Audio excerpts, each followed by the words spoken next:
Welcome to the Compass and the Clock podcast. I'm KB, your host.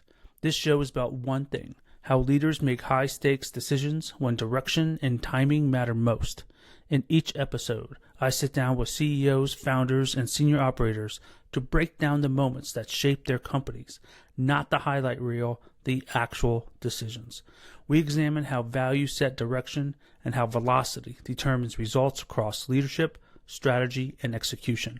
This is not theory. This is decision-making under pressure. Let's get into it. Welcome back to the Compass and the Clock podcast. Today, we are honored to be joined by Joseph Frankie III, the president and founder of JFIII Associates LLC. Joe is a West Point graduate and a combat veteran who dedicated over 30 years to the U.S. Army and as a warfighter and logistician, there it is, commanding at every level from platoon through installation. After his military career, he transitioned his elite logistics skills to tackle major infrastructure projects both in the U.S. and internationally. Today, Joe is an accomplished author, coach, and consultant who has advised and coached over 770 executives, transitioning military leaders, and students across 15 different countries. With more than 40 years of experience leading multifunctional teams spanning engineering, life sciences, technology, and aviation, Joe brings a wealth of knowledge from startups all the way to Fortune 500 companies. In this episode, we are going to dive into his incredible leadership journey, including a high-stakes strategic decision involving military aviation repair in South Korea. We'll also explore his core lesson learned: when you follow a process, keep your team engaged, and succeed, true leadership means being trusted to do even more. Joining us from all the way near Houston, Texas, Joe, welcome to the show. Hey, KB, it's great to be here and glad to see you again. Yeah, it has been a hot minute since we've talked. Our first time we met was on our favorite platform, LinkedIn. Yeah. And we connected as coaches and consultants, and did a little bit of collaboration, and that's been amazing. And Joe, I've been watching your profile kind of explode since then, and so I guess we could start off with a little bit about like your journey over the last couple years. Where did you start when you started this concept, and where are you today? Well, I entered the private sector in 2004, and the transition from the military was a challenge. And I thought that I had done the research and did everything you needed to do to be ready to transition, but it's like jumping off the deep end of a pool, and you're swimming in something that's a little bit different than what you swam in, so you're not as efficient. So it was a big learning curve, but finally got involved in the private sector and putting deals together, evaluating pieces of deals with teams, and that was a great experience, and it helped me a lot. Later, that got me into knowledge transfer business. What I noticed in the private sector was, knowledge doesn't get transferred and documented. So, like, I noticed when we were going into various plants and things, I said, well, okay, how does this station work? Well, in about 5 minutes, Bob will be back. I said, well, what if you had emergency to stop flow? We'd find Bob faster. And Oh and boy. both of us, if you're in the military, everything everything's got a procedure, an SOP. It's documented. If there's a safety procedure associated with it, and it was just kind of a rude awakening, in the private sector. And over time, more and more tools have been developed to assist in that. And what we were doing at the time was a thing called Knowledge Keeper, and it was a SaaS platform, software as a service, where you could bank the operational knowledge of your subject matter experts using video. And the Oh videos wow. were searchable by what they said. So if you wanted to start flow operations, you could bring up Bob on your iPad. If you wanted to stop, you just didn't have to go through that whole 15-minute explanation. You just went to the right place. And that was in 2012, 13, and all of those kind of things. And that has just expanded. In fact, what I would say is with the Knowledge Keeper, we were the first kind of AI on keeping knowledge, Right. with that system. And it really would work well for utilities or anything that, had standardized operations, but things were different each place you went. Right. Well, it is kind of shocking. I also transitioned through, and just the amazement. Like, what do you mean you don't have a checklist for this? What are you, crazy? Just out here in the wild without a checklist? Like, you just expect, like, how do you know you're going to do it right tomorrow? Where's your checklist? and it was a very much of a rude awakening, for me to realize that. And I would say even today, like I still build my SOPs and I still build my checklists, right? For everything that I do. Why? It's like, it's silly not to do that, because if you can't document if you can't follow the procedure, then how do you know you're going to be consistent? Um, Right.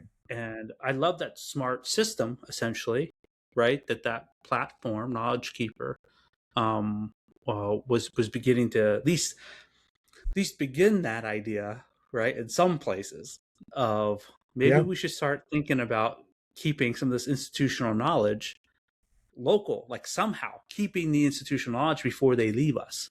Because all it's in the wetware, right? It's all in the brains of the people that have been there for 5, 10, 15, 20, 30 years.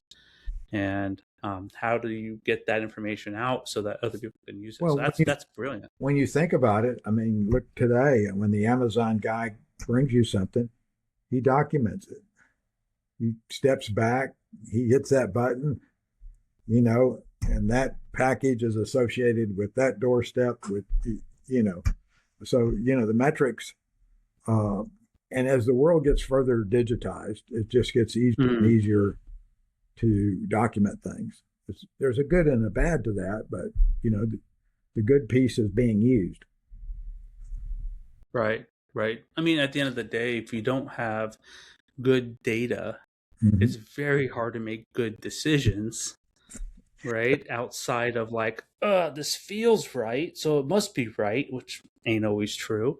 We could talk about that, but right, to be digitized begins the data acquisition process, so that under the right circumstances, good decisions could be made. So super important. And how has that moved you into what you're doing today? Well, one of the things you just mentioned was, and I was smiling, is because I always tell people, they say, well, I mean, this is what my responsibilities are. I said, okay, but hey, what'd you do, and how did you measure Mm, it?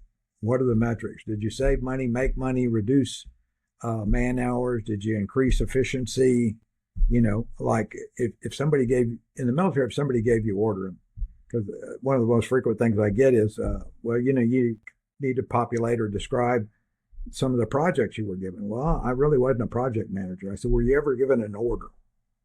I was given orders lots. I said, well, an order is a project. There's a task mm, associated with it. There's the condition that it's involved with, and there's a standard.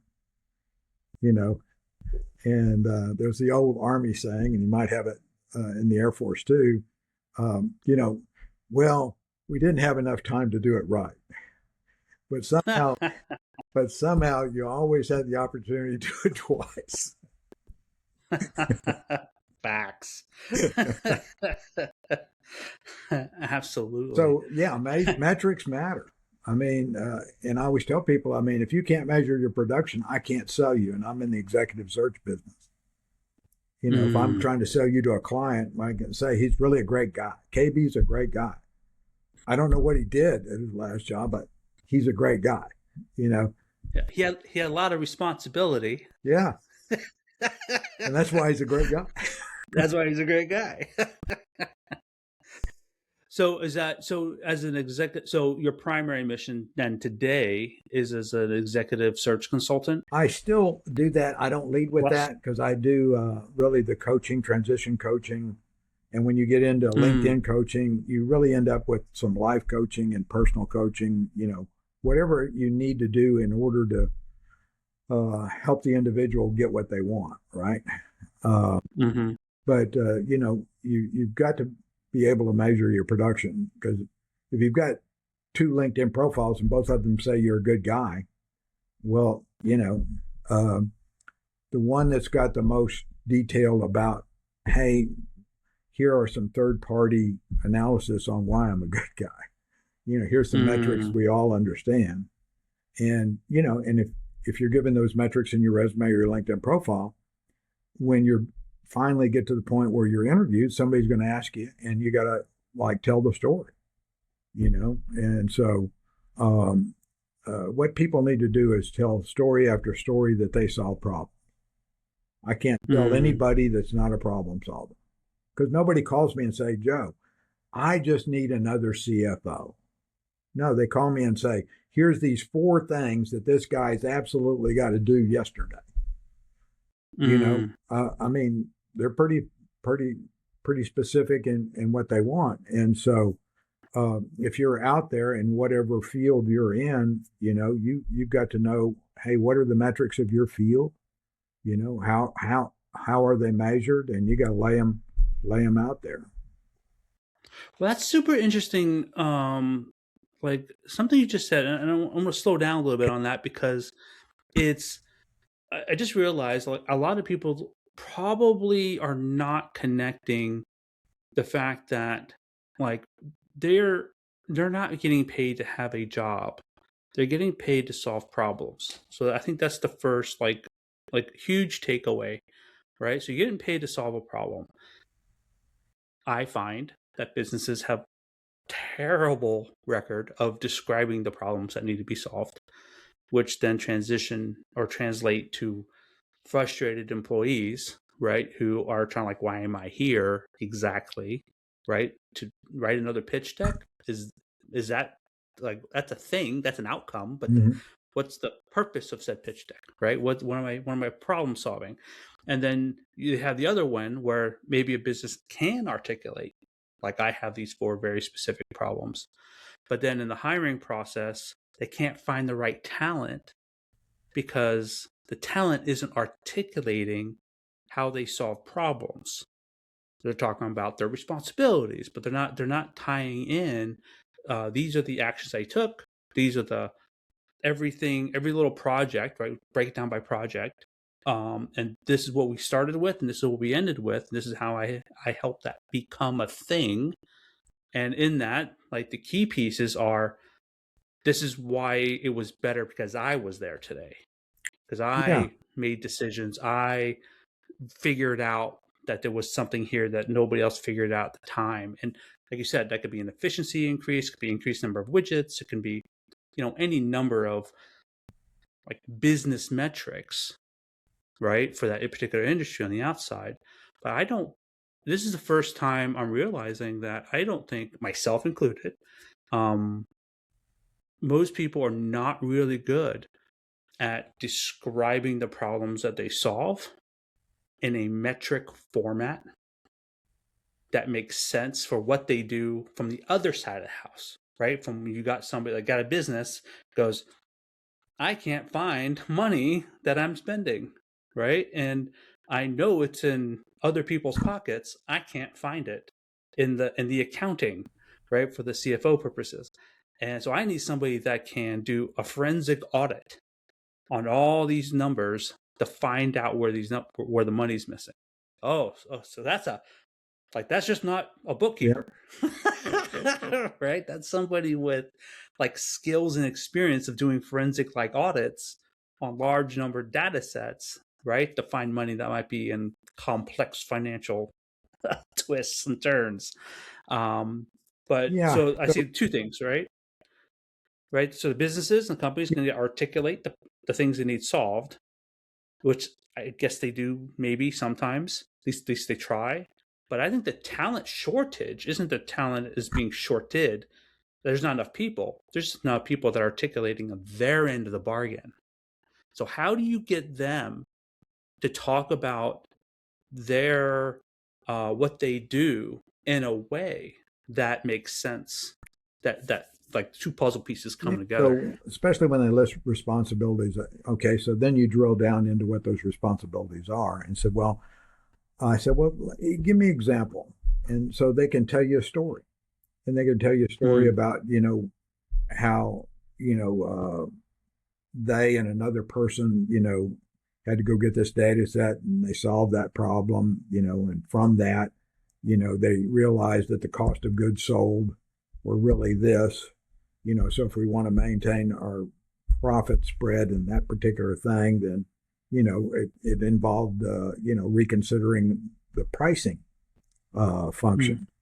But the way the responsibility laid out, it just, it just says, okay, I'm responsible for studying, analyzing these things.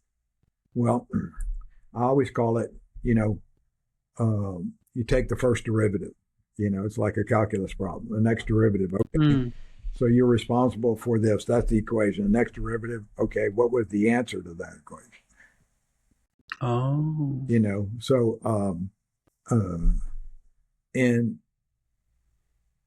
and it's really in the story. And a good story answers who, what, when, where, and why, and the metrics.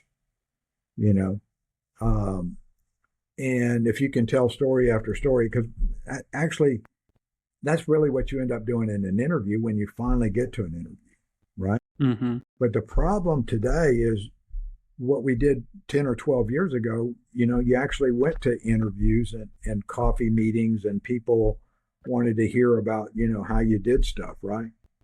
Nowadays, if you haven't articulated that, I mean, you just don't get the call. You're not going to be Right. the one that go the 3 to 5 people that go to the interview, right? I talked to two different CEOs this week, and both of them said that when their hiring process, they start out with over 100 applicants, and they don't start interviewing until they get to below 10 Right. And I on would paper. surprise most of the ones I'm dealing with, they're not going over 5. Wow. And Yeah, and in one case, the guy was telling me that he got down to 9, thinking that these are the ones, and then in the interview, they couldn't interview, they couldn't talk, they couldn't do the things, they showed up crazy, and they're like, all this time wasted. Now, is there somebody in the 900, like 91 other applicants that we didn't go with because they didn't have on paper that they were solving problems, well, this right? That could actually do the job. this is why, to me, if you're a good recruiter, you're sorting through you're going through the haystack looking for the needles that might be in there. But Mm. I tell people that you're really disadvantaging yourself if you don't build a world class LinkedIn profile. Everything Mm. you be, know, do should be there. Um, So do you want to run through that real quick? well, Like look at it. what's the top 3 like absolute um needle movers on a LinkedIn profile outside of some of the normal stuff, like gotta have a great picture, put some sort of background on there. Of course, you're going to have a tagline, but beyond that, or maybe in there, what are like the top 3, in your opinion, are the real needle movers for a LinkedIn profile to really demonstrate like this concept? I think one, okay, the background photo, your professional headshot, and the headline are absolutely critical because in 10 or 12 seconds, that's where I'm at, and I'm making the call. I'm going in, or I'm not going in. Are you ready? In other words, are you showing up? So just your picture and the tagline, because that's all that kind of like shows up, right? When you do a search. So you got the background. That's kind of all you get. You get a face. You got a background picture, yeah. Right? Does this background picture match with what this guy says in the headline that he's doing? And then the first sentence of the about section. Okay, the first 2 or 3 sentences, because it cuts it off, right? So you only get first 3 sentences, and in those first sentences, you got to show me that you know how to measure your production. Okay. Otherwise, I'm going to your peer who can give me that. Right. And then I'm going to take the dive in there. And then you go to the experience sections. And what I'm looking for is, hey, do you know crap from apple butter? Because both of them are brown. Okay. And that's laid out in the 2,000 characters in that experience section. What did you contribute? I mean, what did you bring to the table? If somebody's hiring you in a company and you're not bringing 3x your value, you don't have a job. They're canning you. I mean, that's just the economics of business today. I mean, the reason they have an employee is because they are adding to that. And say one particular section is not adding that much, well, they'll think, can I contract this out occasionally? Can I get stuff from something else, and that will reduce my, cost and everything else? And so I think it's incumbent to everybody to know who they are, what they bring, and measure what they bring to the table. And you got to be a storyteller. I mean, even if you get to the interview, you're telling a story. I mean, okay, what did you do in your last company? Story. What was your biggest contribution? Okay. And if that story is not somewhere in your LinkedIn profile and it's only showing up in the interview, you're not selling yourself. Right. Well, that's okay. So for everybody listening, I'm going to let you know that I think that is a huge breakthrough, because I had never considered what information goes into the experience. Because when we create an experience, right, we tag the company that we work for, right? We're from here to here, and then we put the role right under there. Yeah. And some people do, like for my whole Air Force career, for instance, I did one summation role, right? So for 23 years, U.S. Air Force, right? Then I put the highest kind of like role, intelligence manager. Okay. Right. And then I very job description, responsibility level, right, in there, because that's not the major thing I do anymore. And so I kind of put in there, but it only takes up a very small block of information. I had never considered that if I wanted to do more, that I could actually break that out and then break it out even more by each role having their own subset of bullets under each one, right? That's what you're saying. Like inside the experience line for each role, you can then break down your highlight reel, right, by the metrics. Yeah, and then you by can actually bullets, put your little highlight reels in there, or your little That's right. thing. You can put the data. Because you can add media for each section. You can do it underneath. So, what you're. Oh man, hang on. Full stop. Listen, everybody listening to this right now, this is the biggest LinkedIn breakthrough that you will ever hear from anybody. Thank you, Joe, for this. This is like, people are now going to get hired because of this, just because of this bit of information. So this is huge. Go ahead. I'm sorry. Yeah, so, I just realized how important this was. Go ahead. Yeah. So, for example, I mean, I know in your Air Force career, and I don't know very much about it, But I know if they kept you on active duty and they promoted you over, a fifth of a century, okay, you were producing. And believe me, there's story after story after story about what you produced. Okay. So I'm selling myself as a senior leader, right? So I start my military career as a battalion commander, lieutenant colonel, but if you go into, in the battalion command, there are the metrics of what we produced during that time frame, what our missions were in our productions, what our budgets were, what money we saved, and things that we stood up. In the military, you activate units.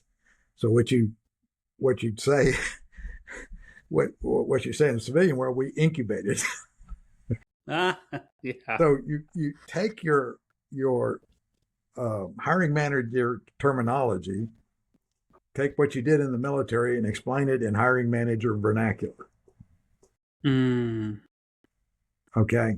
And that'll benefit it because you solved problems. I mean, if you didn't solve problems, you're never going to get promoted in the military. So that ethos, that 20 years of being able to get in, analyze something, and come up with solutions, break something down into 5 smaller subset problems, like in that particular civilian role, you can say, well, how many direct reports and how many indirect reports did you have? Because then when you get to the point where you're supervising other people, you're in a different class. You're just not in a job, working under somebody else. Now you have to interface with people. You're doing projects. There's deliverables, all that kind of stuff. And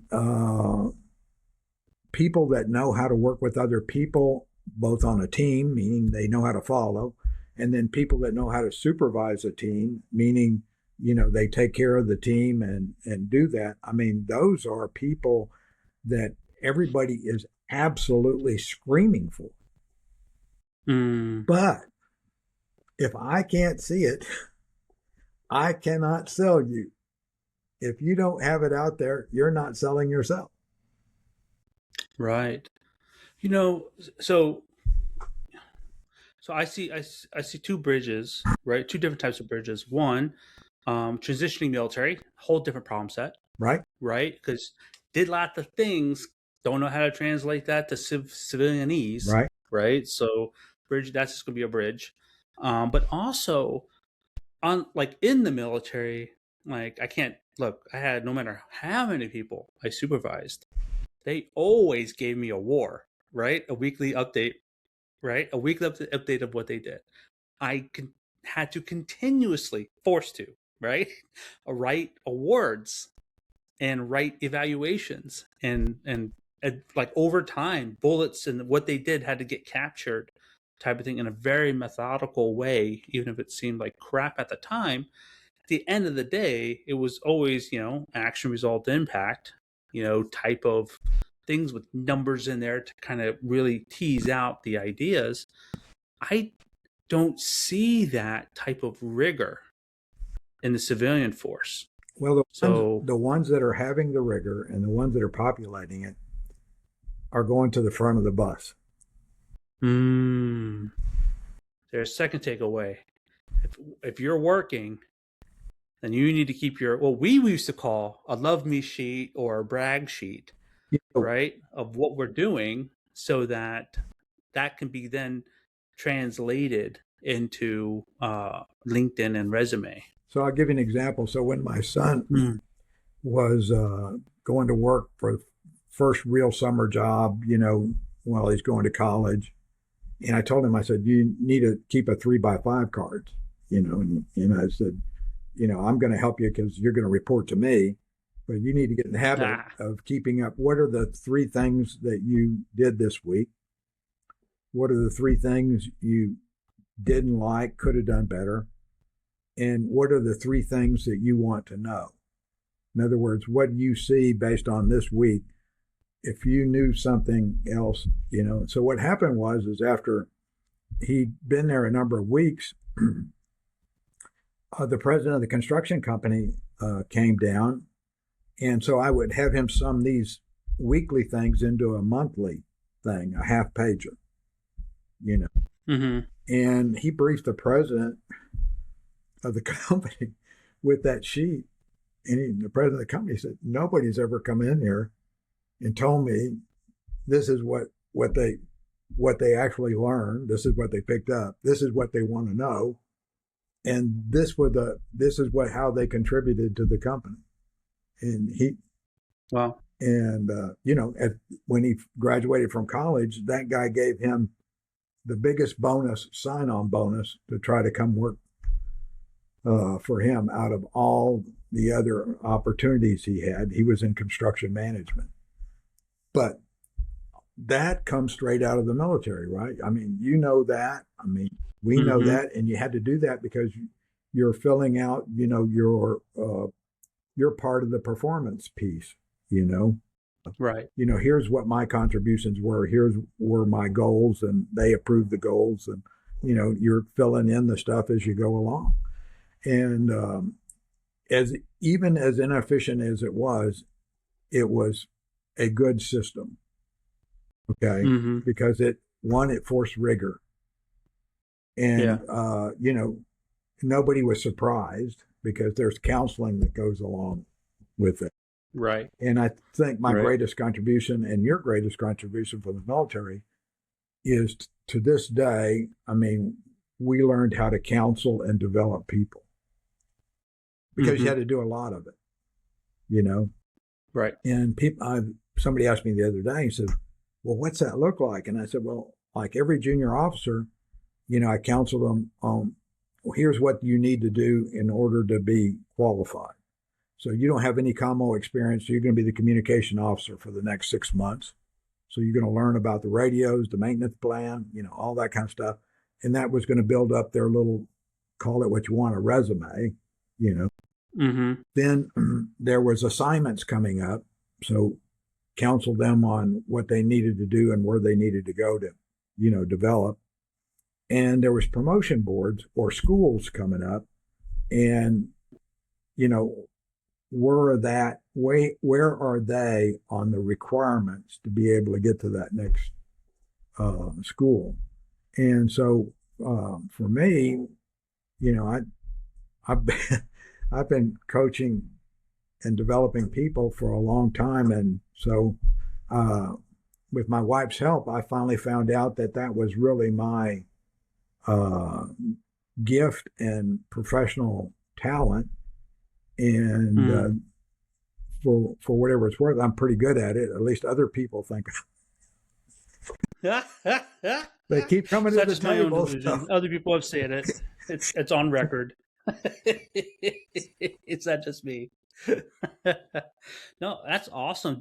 I was just curious. Do you find that when you're communicating to senior executives and such, right, either as you're coaching them and what they're doing, or you're helping them transition, right, either from the hiring side or from the candidate side,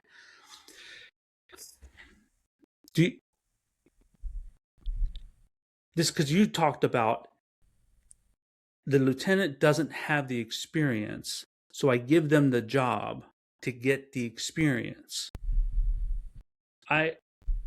How does that work in the civilian world?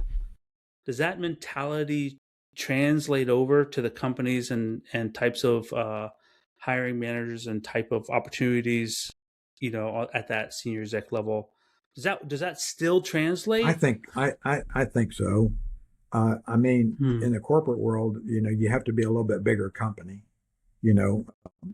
I say that because, if you have a small company, and I've had to counsel some of my family, I said, this is going to be a great experience for you, but you're never going to be management here.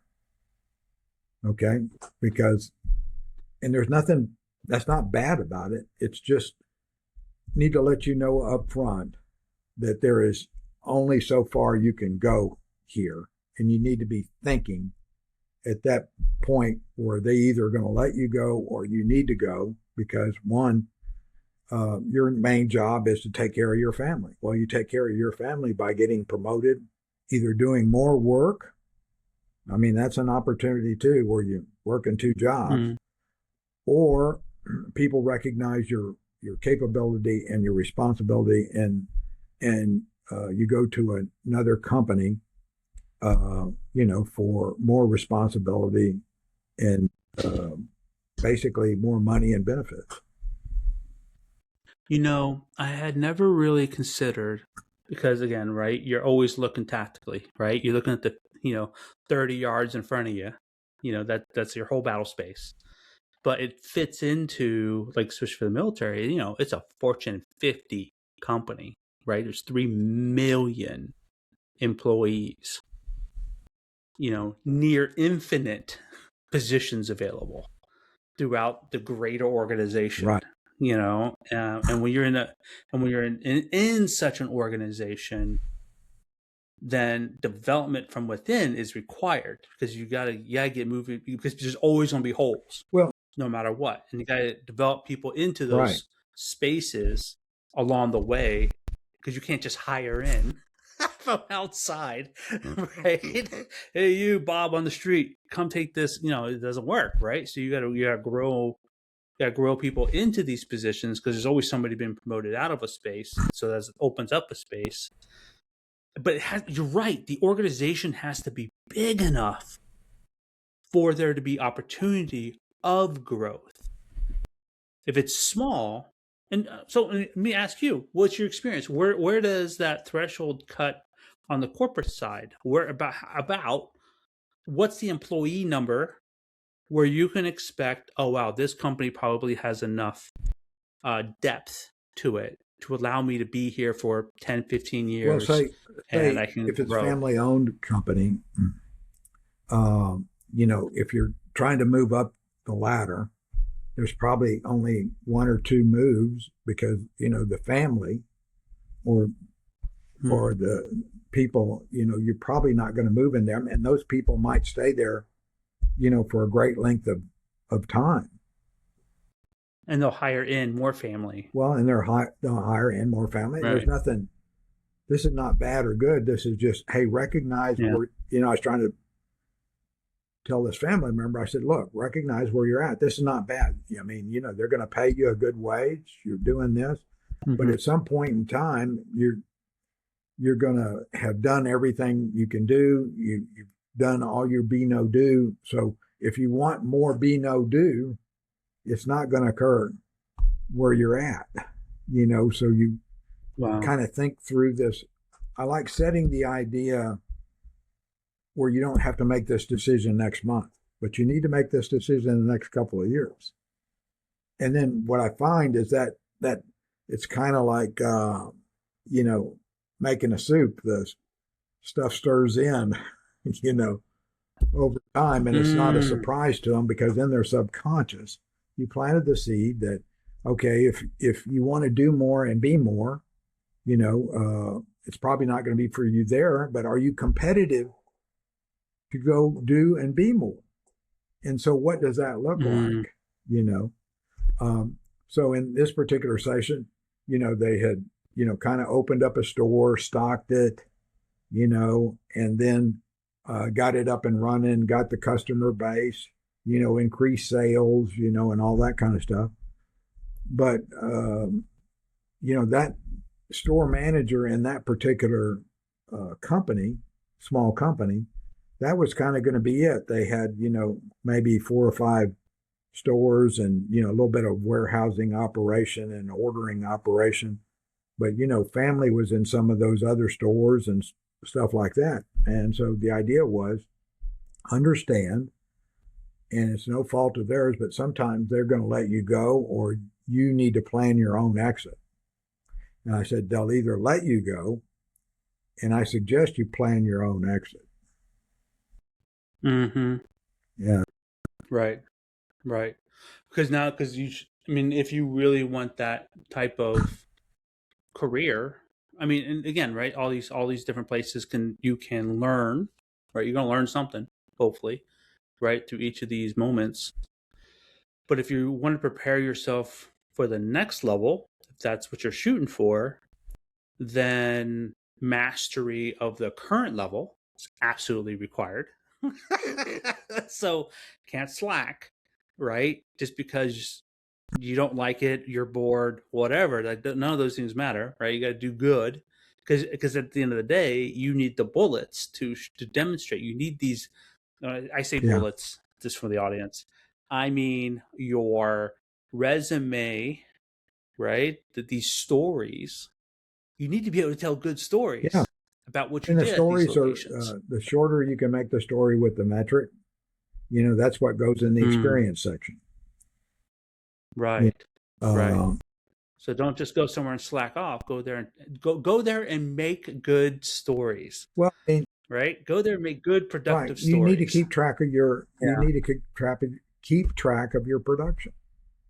And if you, Yeah. it's easy to That's do if you do it amazing. at the end of the week because it's in your memory. It's right up in the current memory, and Right. the numbers are there. You remember the numbers, so jot them down. Yeah.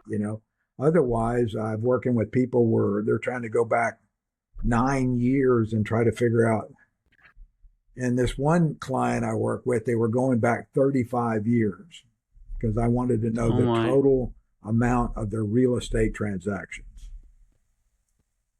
And what they were is they worked as an attorney on real estate transactions. So I asked him, well, you say you do real estate transaction, but okay, if you do 1 or 500, and that doesn't mean anything either because you might have been selling post boxes, Right. So what Right. it is what were the value of each of those transactions. So one got all the research, it was, upwards of, $1.9 billion worth of real estate transactions. Wow.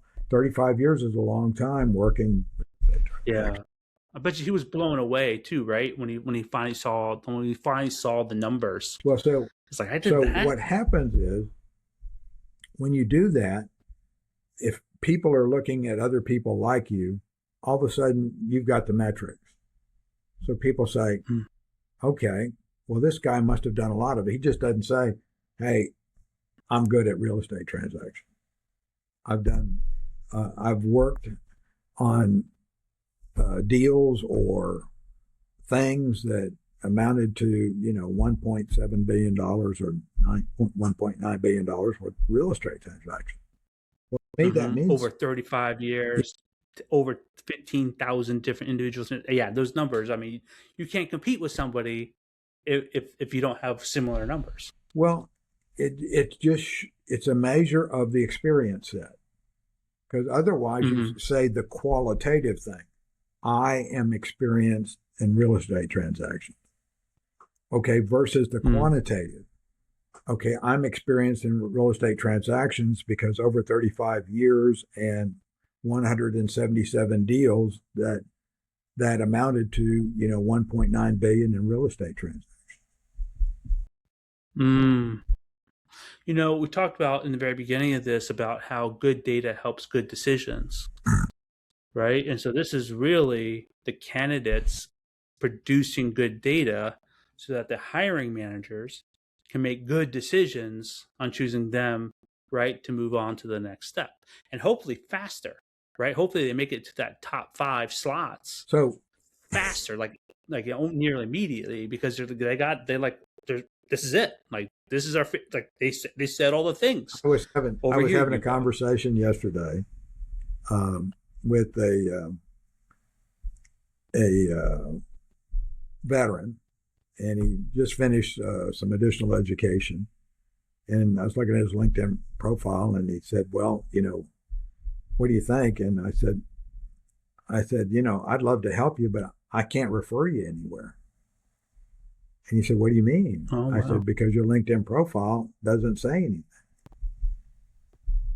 And so you got to tell a story, like if I'm going to send somebody over to, say, use my relationship to introduce somebody to somebody else, there's a certain expectation of how I send them over there.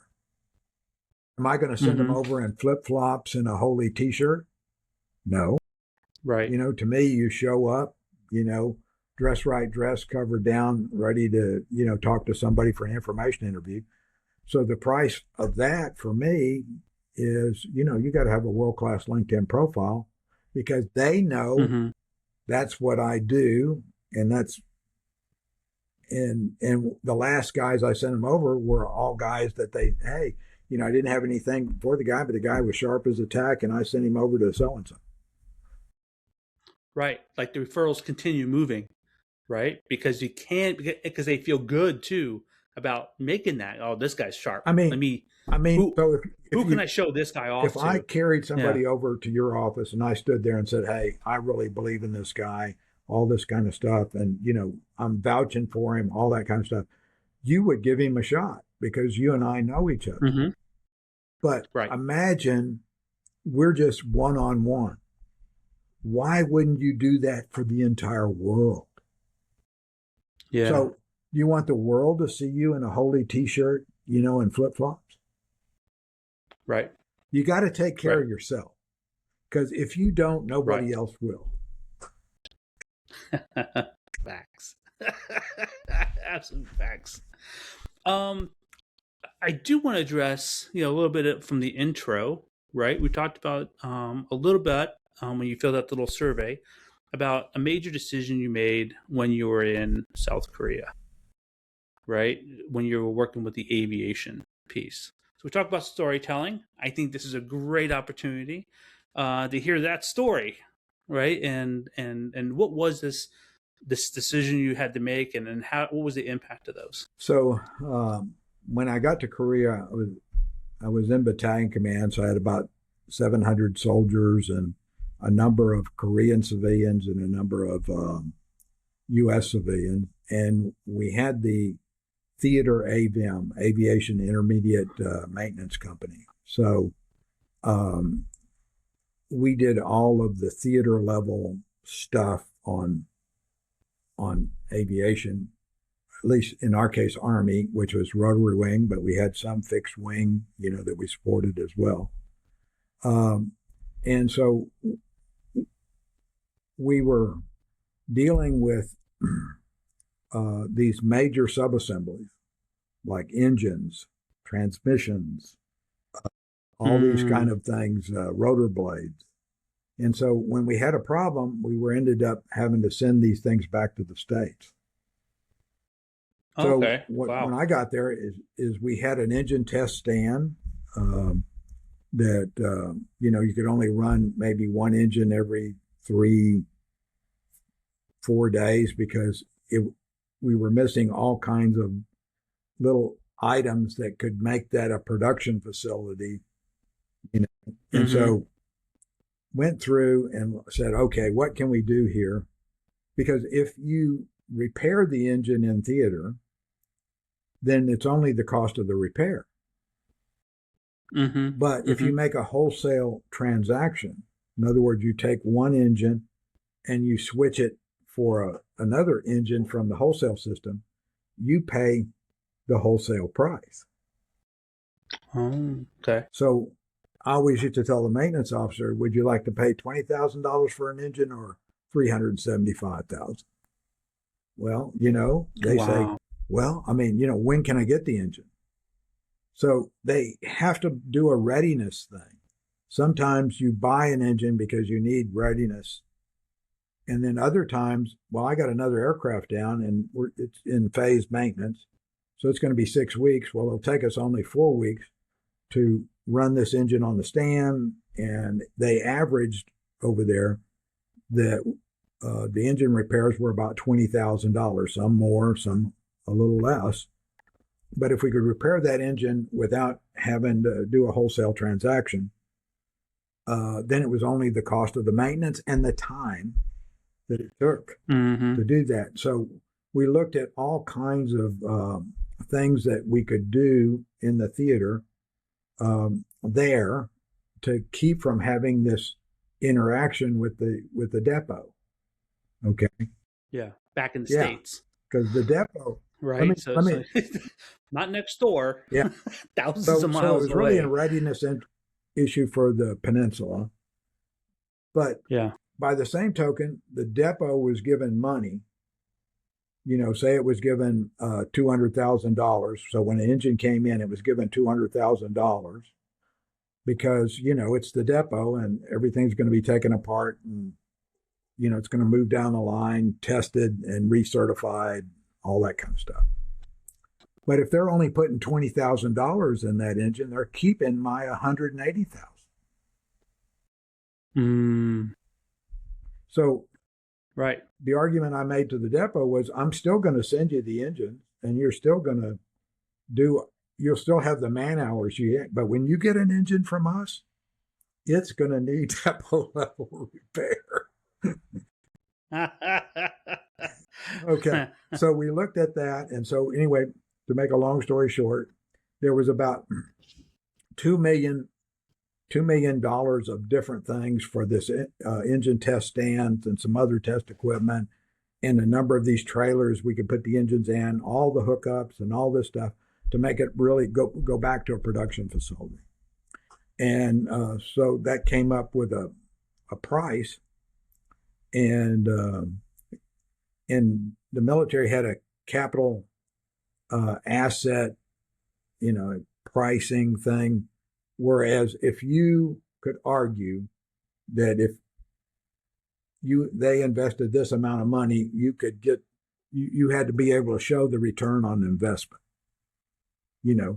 And so when I got all that together and put it up there in the journal, said, okay, are you willing to bet your oak leaves on this? Oh, wow. And I said, yes. Okay. Cause I'd done the risk, I'd done the research, and yeah, it was going to be me because, the general's going to have to, he's vouching for me too. He's putting his stars on the line, but he's letting me know this was, okay, we're taking a calculated risk here. And, so anyway, we did that and started getting the stuff. It took 6 to 8 months because some things had to be made, in factories and stuff. It took 6 to 8 months. But once we got the stuff in, we paid back the money in less than 2 months. Wow. And then what happened is everybody came down and said, Joe, you got any other ideas? And oh, by the way, I had a list.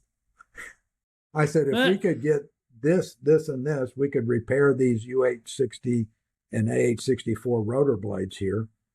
But I have to have a controlled environment. I have to have the presence of an ATCOM engineer that does one sign off on one level of repair. We test it, have the tools and all the stuff in order to do the proper, work. Mm-hmm. And so what happened was, started going went to non-destructive testing. Over there, we were still dealing with chemicals, testing. Yeah. So you needed to come out of the dark ages. This was in, the early 90s. Wow. So, but all of that worked out well and just turned out, made it a kind of a production facility instead of, oh my God, we don't have this, we need that, and right, because now you go from sending an engine back on wholesale because you're just missing a couple widgets to now it's catastrophic failure. It's beyond our capability, probably anywhere, to fix this thing. So now we have to send it back. Well, for example, one of the pieces of equipment we got was a dynamic balancer, so we could spin, the rotor shaft and balance it. We didn't have one. Mm-hmm. So then we got an engine oil flow test bench, and we had that made. So imagine putting a gas turbine engine on a bench and replicating the oil flows and the vacuum at operating temperature on a bench without running the engine. Right. And so that way you could check seals and all that other kind of stuff. And, so all of the stuff was, the faults were being determined, the fixes were in, and, this whole iteration of, well, let's try it again and see if we can fix it better, Yeah. So if you have the proper test equipment, you can do stuff. So, okay. So like you demonstrated that it was possible. But you weren't the first person in command of that location.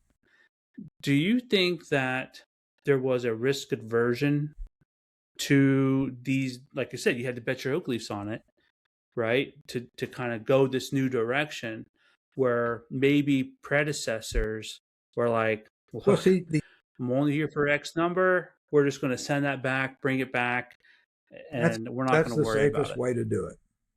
Okay, and the system Right. was put in that way because in wartime that would be what you need to do. But for example, say you have a repair part coming back in, say it's a fuel assembly, or Mm-hmm. and the fuel assembly, you already have 8 on stock. You're only authorized to have 3. Could we repair another 8 or just let it go? I mean, so do we want to put bench stock and man hours into something? So all these like any business in America would make these kind of decisions. But most businesses don't have to have a wartime outlook, with this whole other stuff. Right.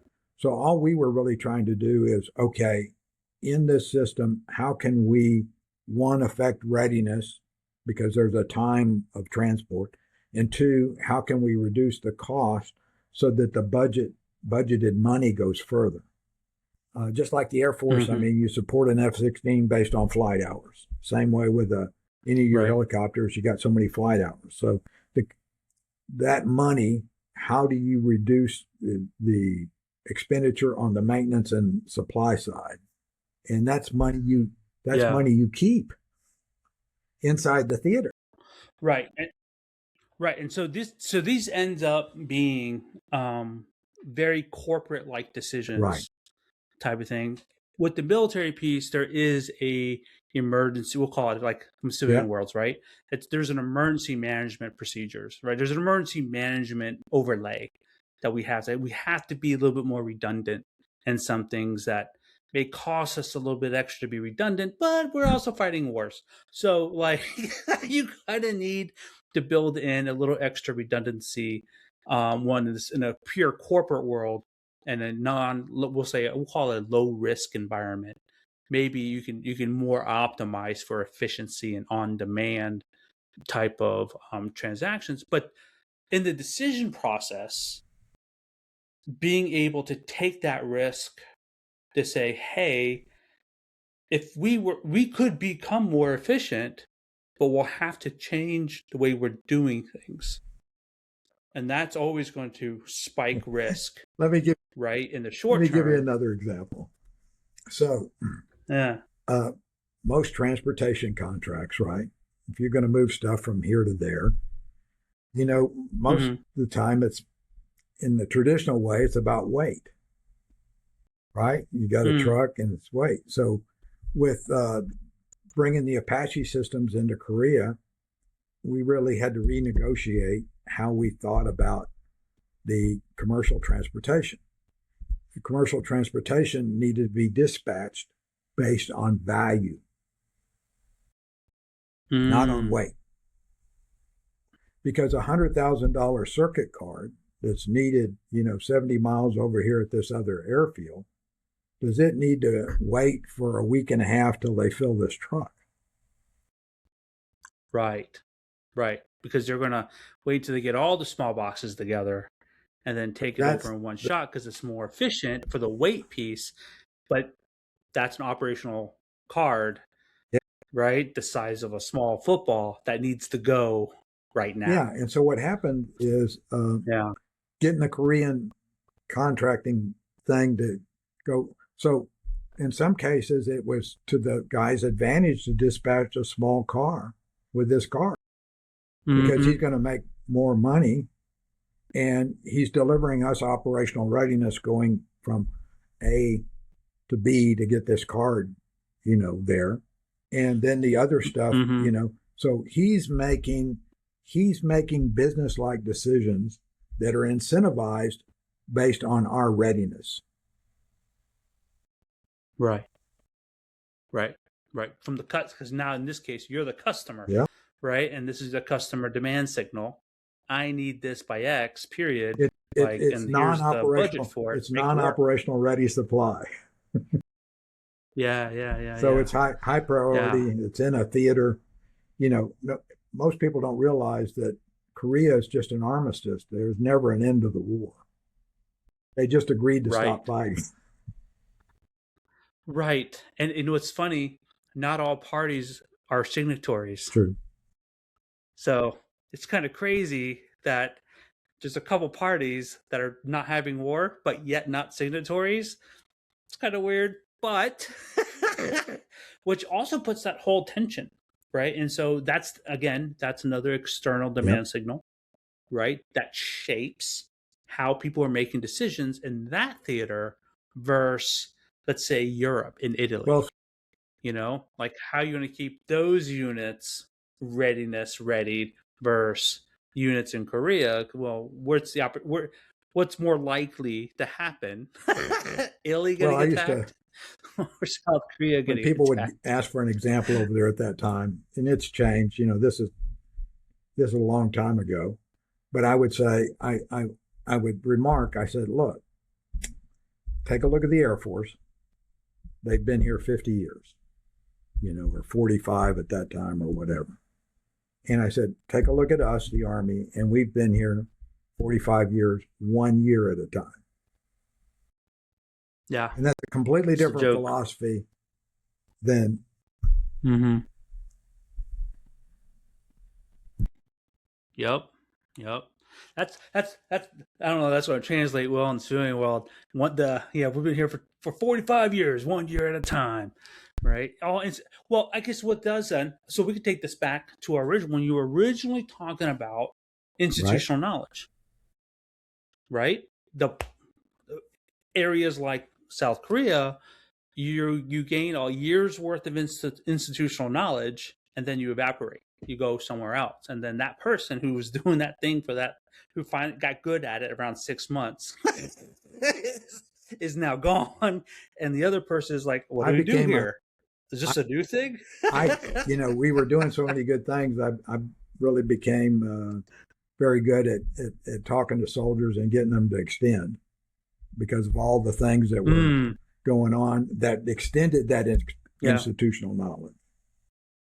Mm-hmm. Mm-hmm. One of the This is okay. So last war story. I was deployed in the location, and good idea fairies coming back. They're like, oh man, we should have some sort of like digital mapping thing.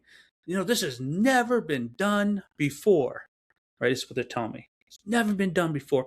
I'm like, never? Are you sure? Never. Nobody's ever had. No, no, never. It's like, let me search SharePoint or our hard drive real quick, right? Not only has it been thought of, it has thought of every 3 years going back 15 years. The same great idea that had never been thought of before. There's a folder labeled the year and that exact name every 3 years going back. Because again, right, you're right, it is a good idea. Apparently somebody thought of it at least 3 times, 3 to 5 times up till now.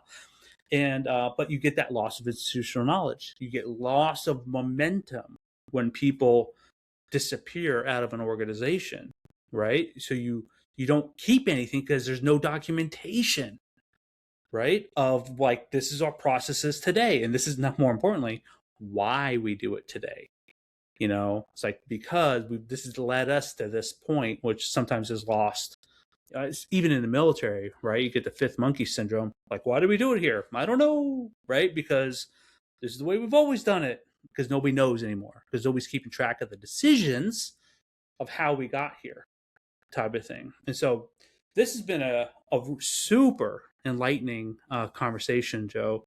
Uh, lots of different ideas around how decisions are made. But I think fundamentally, across all of our stories today, the prime, I think the prime idea is good data equals good decisions.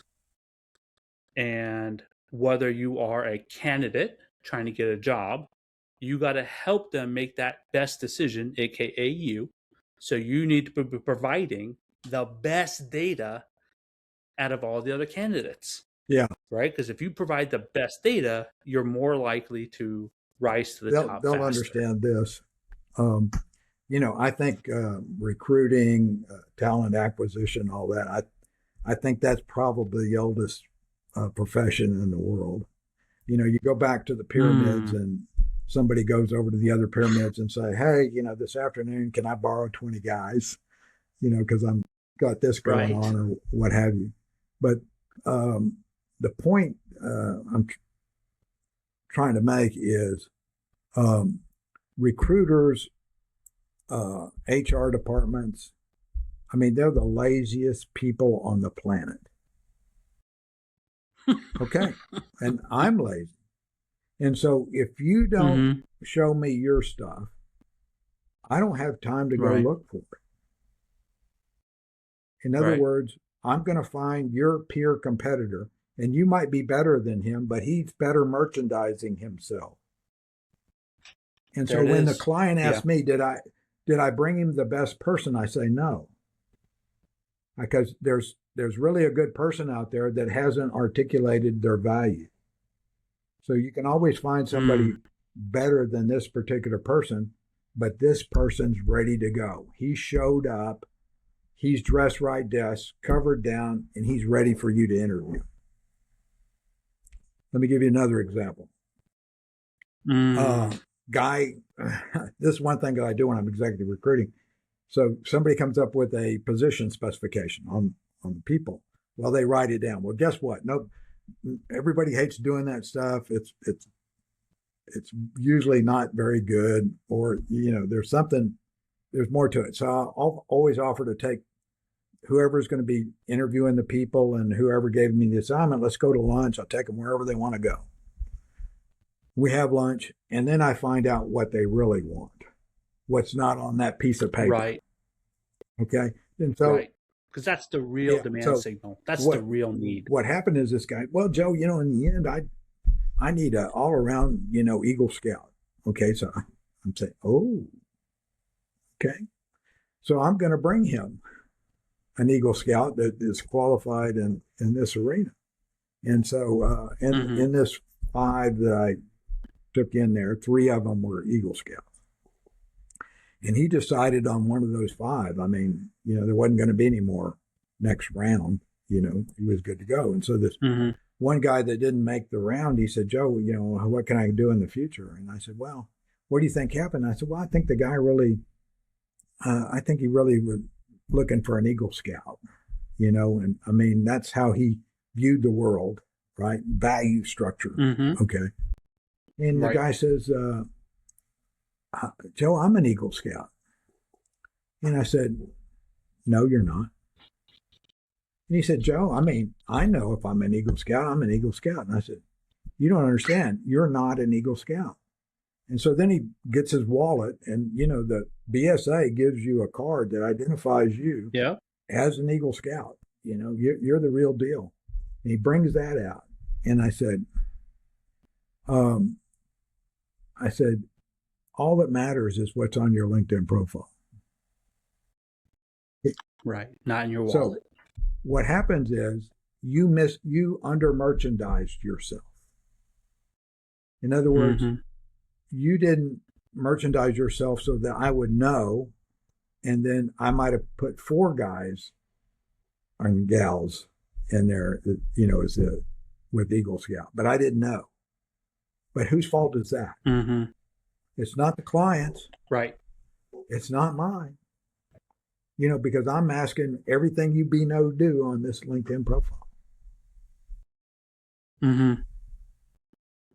That's amazing. And there's places for you to put it. That's there. Amazing. It's in your honors and awards. Yeah.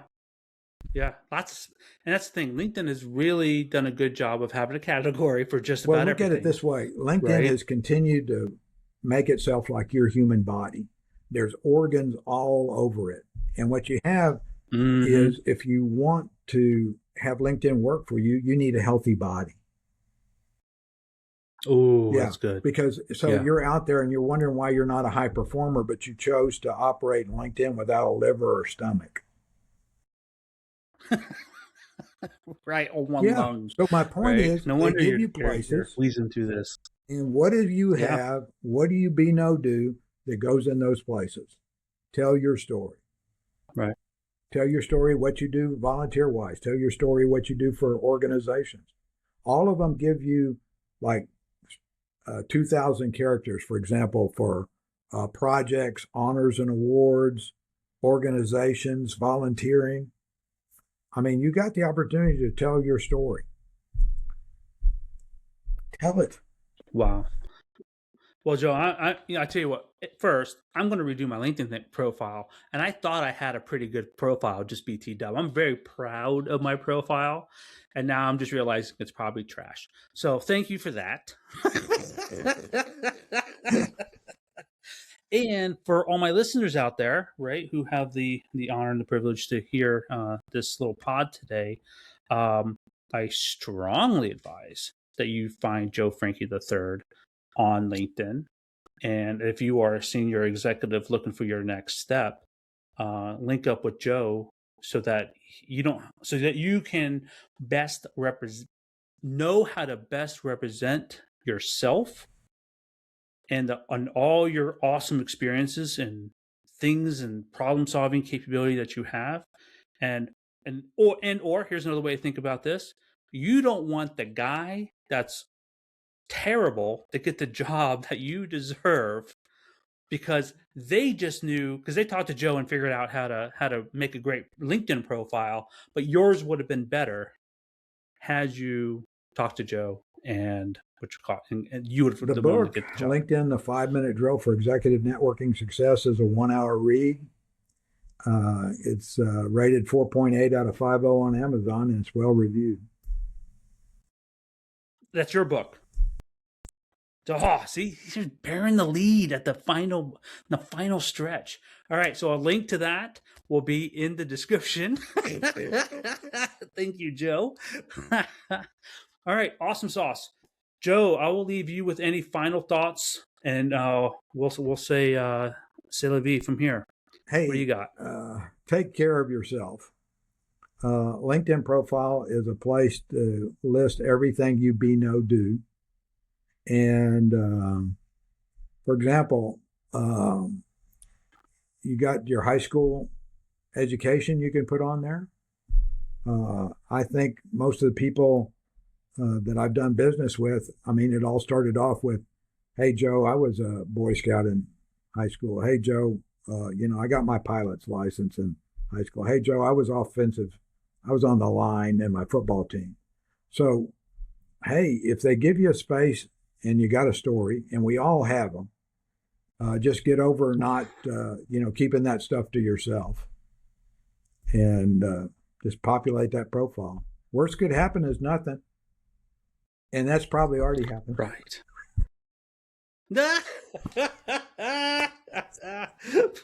Awesome, Joe. Thank you so much for your time today. Absolutely amazing with this conversation. Hey, KB, it's been fun.